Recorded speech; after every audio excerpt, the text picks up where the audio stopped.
all the chores so she can wake up to a clean house. It does not envy. Being truly joyful when your friend gets the promotion, even if you didn't. It does not boast. Love does not remind your kid of his 20-game losing streak. It is not proud. How about we apologize more often? It is not rude. And let's not value a like over someone's feelings. It is not selfish. Love shares that last cookie. It is not easily angered. It breathes when it wants to scream. It keeps no record of wrongs. Love does not bring up the past, even though right now it'll be really convenient and totally win me this argument. Good night. Love does not delight in evil, but rejoices with the truth. Love doesn't get excited when people get destroyed online. It always protects. Love always stands guard. Always trusts. Always leans into the promises. Always hopes. Always sees what's possible. Always perseveres. Always gets up one more time. Love never fails. And it's always worth it.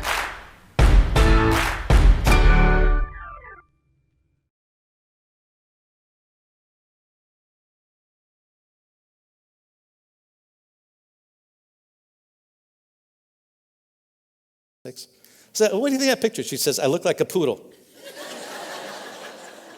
All right. Not as bad as that caterpillar I have of a mustache. Look at that. Listen, this was back in the day where there was no dinner. There was no booze or alcohol. You just got married. You went down the basement of the church and you had cake and then you left. And I stand there with my wife thinking, I'm never going to be happier. This is the best day of my life. Now, I didn't know what was coming, and I think she did. If you look closely, she's holding that knife really tight. If she knew it was head, I think she just stabbed me right in the leg, all right? But we all have relational dreams. You had dreams when you started dating, when you got engaged, if you're married. You had dreams for yourself and imagined what life was going to be. And not fairy tale stuff, like legitimate things like, I want my wife to be this. I want her to look like this. I want her to do this. And you're like, I want my husband to lead this. I want him to provide this. I want him to do this. This is how many kids we're going to have. This is where we're going to live. This is how we're going to run the finances. This is how we're going to travel. This is how we're going to... And what happens is, maybe not you, for me when I was single, I never dreamed of being perfect for someone. I only dreamed about finding someone perfect. And that was a problem. Because A, I wasn't perfect, and B, neither was Darlene. Shocker. So, the problem is with relational dreams, is we're only dreaming of what we want. And I never stopped, and maybe some of you are with me, I never stopped to say, hey, I wonder what Darlene wants. I wonder what her dreams are. I wonder if I knew those and we worked together and understanding our relational dreams and wedding dreams and family dreams, maybe our relationship and marriage and life would be better. So what happens is we take those relational dreams, at least I did, and they're dreams and they're okay. They're feelings and their thoughts and their future thinking. It's fine. But when we take those dreams and we say, here, now you have to make those dreams come true, they become expectations. And instead of just me dreaming about what life's going to be like, I take my box of dreams or my bag of dreams or my suitcase of dreams and I say, hey, listen, you meet them. And the expectations become strong belief that something will happen in the future. And when they become expectations, all the pressure is put on your partner. And we say, got these dreams, Darlene, it's up to you to make them come true. That's a lot of weight, isn't it? And some of you know exactly the feeling of that. And then what happens is your expectations and her expectations, whoosh, they start butting heads. They argue, and then they're not kind, and she's not caring, and she doesn't love, and then pretty soon it's like, basically what you're saying is, you're not making my dreams come true. And you create, what we talked about last week, a debt-debtor relationship. Like, I had these dreams. Okay, now they're expectations, but you owe me this. I dressed up in a white tux and combed my hair just perfectly so I didn't look bald. You owe me this. I went through this. I work, I bring money home, I show up every night. You owe me this. But the problem is, when you get to an owe me situation, if you owe me money, you can't give me money, right? If Noah borrows $100 from me, and then 2 weeks from now I say, hey, where's my money? It's like, hey, sorry, I don't have my money. And I say, boy, better have my money. It's a Rihanna song, isn't it? And I say, hey, give me my money. Then finally 2 weeks later he says, hey, Kyle, here's $100 I owed you. And I'm like, well, good, thanks. Thanks for my money. He didn't give me anything. I don't appreciate that. He owed me it. If you owe somebody love, can you give and receive love? It's just, you know what I'm saying? Owe you eliminates love you. I know that's a lot and I'm going pretty fast. Couple warnings. A, this is only about you, not who you're dating or engaged or married to. All right? As much as possible in the next 20 minutes, if you can just say, okay, what do I need to do? How do I need to be better at this? What can I do? Not like, yeah, if my husband or my wife would, if they would just, all right? The other thing, disclaimer. I hate to have to do this, but it's the world we live in. Whatever I say in the next 20 minutes, I'm not saying you put up with abusive, mean behavior. That's not what I'm saying. I'm not saying you just endure it. The church has drug behind a long time on this. The church universal. That we say to battered wives, you just go home and be a good Christian woman, everything will be fine. Or we say to men, yeah, let your wife treat you and say whatever she wants to say. That's not what I'm saying. Okay? Let's just take that and we'll set aside. We know Kyle's not saying put up with evil behavior. I am saying there's a better way forward, especially if you're a dude. Listen to me. If you'll put into practice some of this stuff, you'll be happier. Your marriage will be more enjoyable. There'll be more he-in and she-in time. Nervous laughter. If you learn to be sacrificially loving towards each other, everything gets better. Here's what happy couples know. We owe each other everything, but we expect nothing in return. Like I have these dreams. All right. Darlene has these dreams. To be happy, a happy couple knows, A, I need to understand what her dreams are, and then I'm going to work meeting those dreams. Well, if I'm going to meet her dreams, she needs to meet mine. No. Happy couples know. They lean towards their significant other, and they do the best they can to meet the needs and help dreams come true of their spouse. And then expect nothing in return. And that's the problem. Like, that's crazy. Yep. I don't know very many couples like that. Yeah, you do, the ones that are happy. I'll tell you where I learned this. Jesus is about, he's just a few days away from going to the cross. It's the end of his life, end of his ministry here on earth.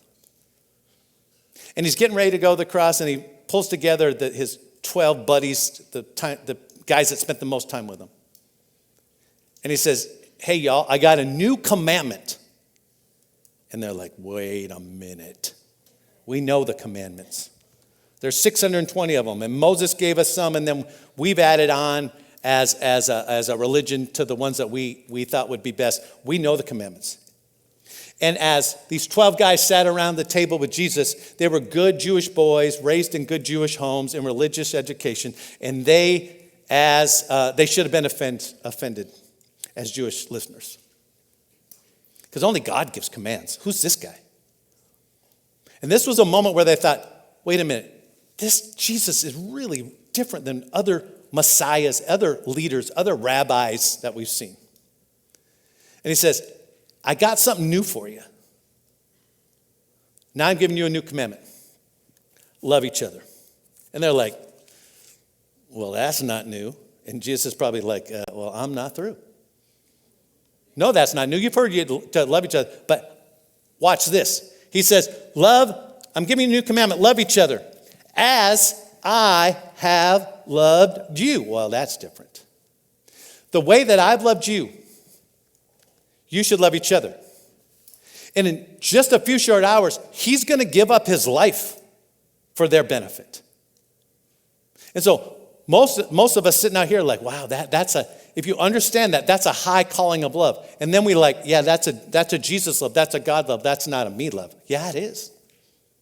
This is, let's call this the platinum rule, right? The golden rule most of us have learned somewhere along the line, even if you're not church people.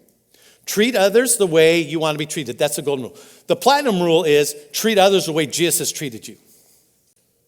And that's radically different, isn't it? I mean, that's sacrificial. That's beyond. That's more than you can think. So this is what happens. A guy by the name of Paul comes along. And Paul was a hater of Christians. If you're like, I can't stand Christians, you would love hanging out with Paul. You may just hate Christians as a hobby. He hated Christians as a profession. He made it his job. This is after Jesus was crucified, rose from the dead, ascended into heaven, and early century followers of Jesus took off and started the Christian movement. Paul made it his job to try to stop it. Imprisoning people who claimed to be followers of Jesus, putting them to death, or at least approving of their death. And then he has this encounter with Jesus where he's knocked off his donkey. He's like, wait a minute, what's going on here? And he goes from a hater of Christians to becoming a Christian. And then what he did for the first century church and then all the centuries afterwards is he took the teachings and examples of Jesus and he tried to put them into practical ways that you and I could live those out. And really, you could boil down, and this would be a good seminary argument or conversation if you want to have it. You could say he took this new commandment. When Jesus says, love everybody around you the way I have loved you, he took that and tried to apply it everywhere, within the organized church, within families, within friendships, within marriages. So he takes this new commandment and he's going to give a brand new approach. It's a brand new approach to relationships that hadn't been around until Jesus. And this is what happens. He says, talking to married couples, trying to help married couples. Wives, submit yourself to your own husbands as you do to the Lord. Can it be any clearer? Let's pray.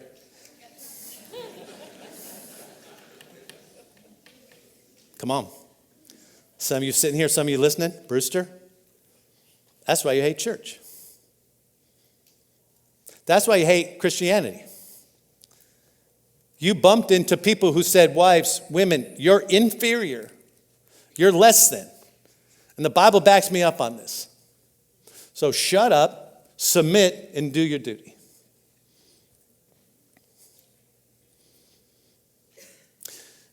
Here's the problem. When Paul said that, he put it in a letter, and it was read to the churches. The people listening, when they heard that, said, duh. Not, what are you talking about? This makes no sense. To us in our society, it's like, what? Submit to, wives, submit to. That's not right. Men and women are equal. Not in this century. Men had a legal ownership of their kids, of their property, and of their wife. So when Paul says, hey, listen, wives, submit to your husbands, people are like, yeah, well, of course. That's the law, that's the custom, that's what we do. But here's the problem. In the earliest writings of Paul, and I'm not going to get too technical for you, because I'll confuse myself. In the earliest manuscripts that we have of Paul's writing, when we get to this verse, there's no verb. All right? There's no submit. There's no verb. And that was a common custom in Greek writing where someone would write something before they had a verb and then would just continue on like that. Like if you read this in Greek, it would just be wife also, say there you go. Wives also to your husbands. So like, well, where'd the verb come from? And where that came from is what shook up that society in the centuries to come. Because before this verse, where wives, you better submit to your husbands, right before this verse, we get the verb. And Paul says, submit to one another out of reverence for Christ. It ain't just about wives. The submission is mutual. Paul starts with, hey, husband, you submit to your wife. What? Hey, friend, submit to your friend. Pastor, submit to your staff. Paul says, you submit to each other, not because the other person deserves it, but you do that out of a reverence for Christ. And a reverence was this awe. When you understand what Jesus has done for you, and that might be new territory for some of you listening in Brewster Online or here. But we don't submit because the other person is nice and loving and doing what we want and meeting all my expectations.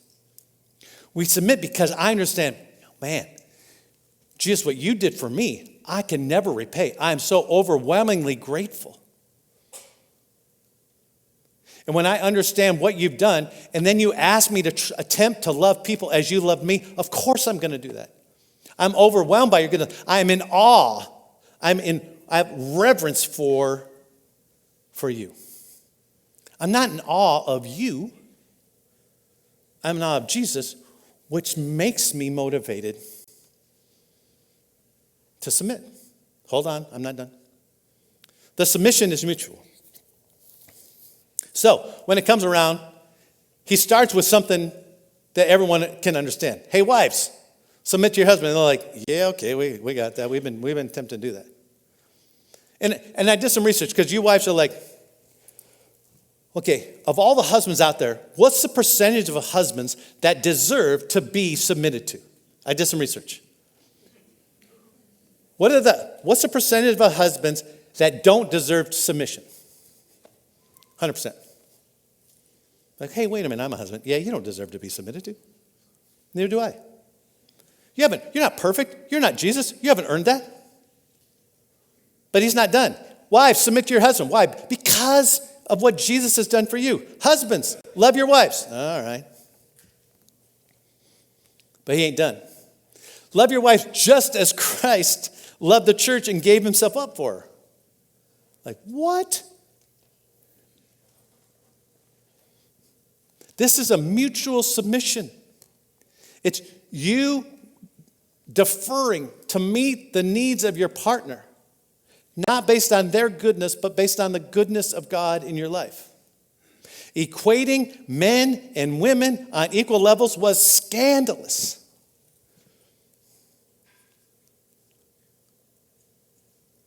We, in our culture, in our society, it's not scandalous, right? We believe, hopefully, that men and women are equal. They have equal value. We may have different roles in life and marriage, and you guys can figure that out in your own marriage, what works. But equal value, that wasn't always the case. That didn't exist. In fact, the reason you feel that so strongly, that men and women are equal, and girl power, let's go, Taylor Swift's boyfriend, whatever, however you show your power as a woman. The reason you feel that and the reason it exists, you know why that is? Because Jesus came up with it. This is really a strong statement. If you're not yet a follower of Jesus and you're a female, here's the reason you should follow. Well, what about the death and resurrection? Yeah.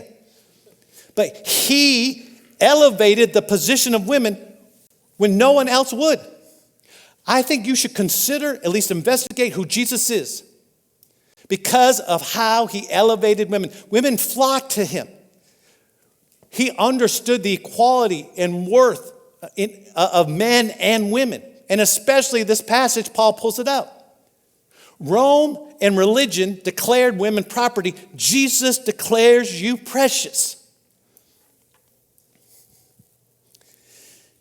And if you're a male and you're in relationship with a woman, You should too. Not because they're perfect, but because Jesus calls you to that.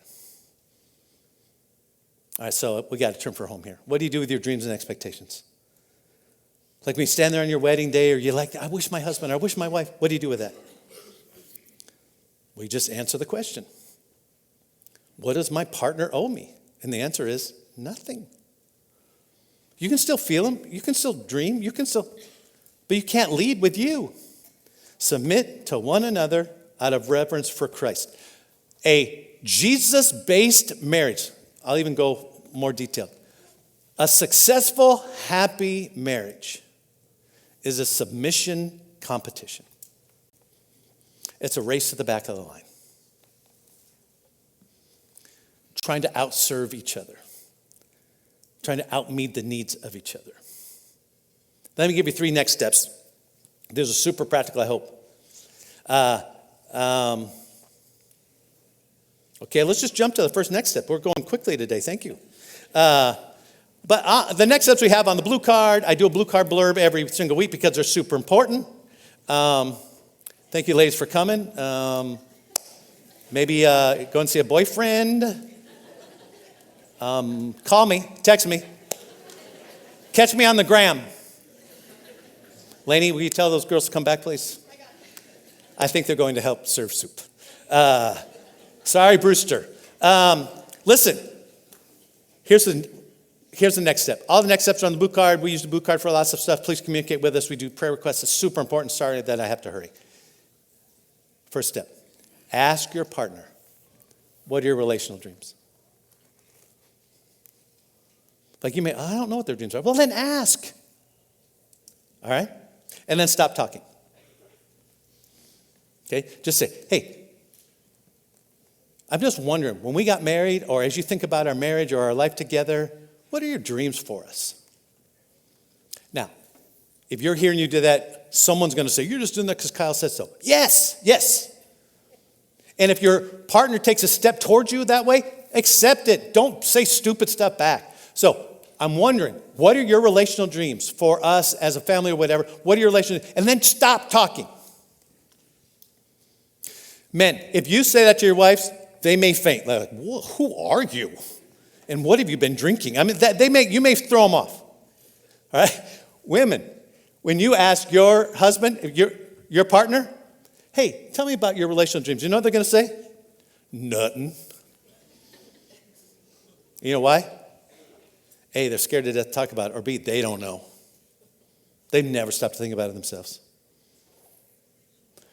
I dare you. Ask what dreams your partner had and have in their relationship, and then listen to them. Don't argue them. Don't debate them. Just listen. It's taken me a long time, you guys. And I know, if you want to have coffee or whatever, and we'll talk, especially if you're a dude. Unselfish people are happier people. I spent the first 10 years of my marriage being selfish and thought I was getting everything I wanted. Ended up miserable marriage. Took me a long time to learn some new skills. Had to do at least 3 rounds of marriage counseling, and the last one 1.5 years. So you're like, Kyle, you don't know what you're talking about. Yeah, I do. You don't know what I've been through. Yes, I do. Yes, I do. Second step. Drop the rope. Listen, if you find yourself in a relationship and you're in this tug of war, and you want this, and they want this, and they want this, and they want this, someone's got to give in. And you just drop the rope. There's no hope until you drop the rope. If you want to keep getting what you want, okay. You'll be miserable. I guarantee it. I'm not an expert on lots of stuff. I'm an expert on selfishness. You keep going the way you want, and you keep getting what you want. I know. As soon as you drop the rope, you're like, uh-oh, I'm afraid if I let the pressure off of them, then he's going to spend all his time at work and never come home. She's going to spend a lot more than she should. She's not going to be with the kids or these. I mean, you're so afraid that your pressure is keeping them being who you want to be, and your expectations and control is keeping them who you want to be. No, it's not. It's pushing them away.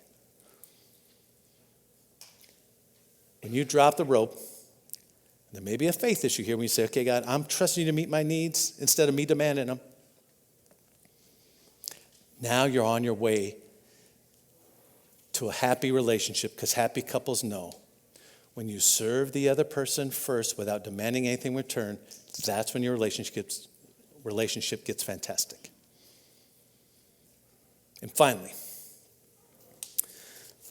remember, when it comes to this tug of war, Jesus went first.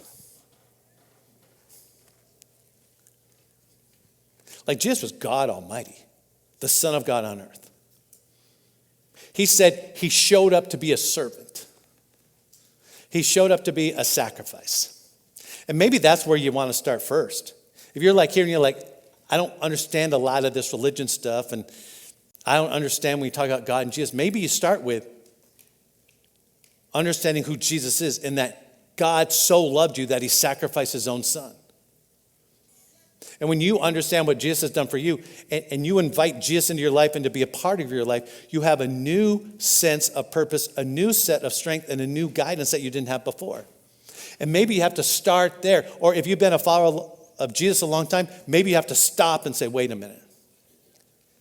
In my loving relationships, am I loving like Jesus did? Because Jesus is important to me. Am I doing it the way he did? Or am I demanding my way first? Happy couples know that the submission is mutual. It's a submission competition. It's a race to the back of the line. And when you find yourself serving in the back of the line, you're going to end up winning in a relationship. I guarantee it.